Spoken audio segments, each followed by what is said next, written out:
ગુજરાતના અગ્રીમ અખબારોમાં આપની કોઈ પણ પ્રકારની જાહેરાત આપવા માટે સંપર્ક કરો. જાહેરાત વ્યાજબી ભાવે પ્રસિદ્ધ કરી આપવામાં આવશે. કરજણનગર વલીનગરીમાં એક યુવતીની હત્યા થતાં ચકચાર મચી જવા પામ્યો છે. પોલીસે ગુનો દાખલ કરી તપાસનો ધમધમાટ શરૂ કર્યો છે. વડોદરાના કરજણનગરના જૂના બજાર ઓવરબ્રિજ પાસે આવેલી વલીનગરીમાં એક મુસ્લિમ સમાજની યુવતીની હત્યા થતાં ભારે ચકચાર મચી જવા પામ્યો છે. પોલીસે અજાણ્યા ઇસમ વિરુદ્ધ ગુનો દાખલ કરી તપાસનો ધમધમાટ શરૂ કર્યો છે.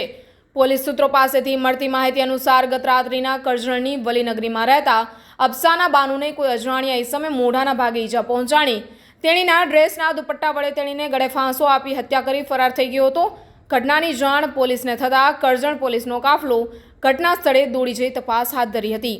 પોલીસે યુવતીના મૃતદેહનો કબજો મેળવી કાયદેસર કાર્યવાહી કરી. યુવતીના મૃતદેહને પોસ્ટમોર્ટમ અર્થે હોસ્પિટલ ખસેડવામાં આવ્યો હતો. ઘટના સંદર્ભે મોહમ્મદ આરિફ ખાન ફતેહ મોહમ્મદ ખાને કરજણ પોલીસ મથકમાં ફરિયાદ નોંધાવતા પોલીસે અજાણ્યા ઇસમ વિરુદ્ધ ગુનો દાખલ કરી તપાસ હાથ ધરી છે. રિપોર્ટર યાકુબ પટેલ, કરજણ.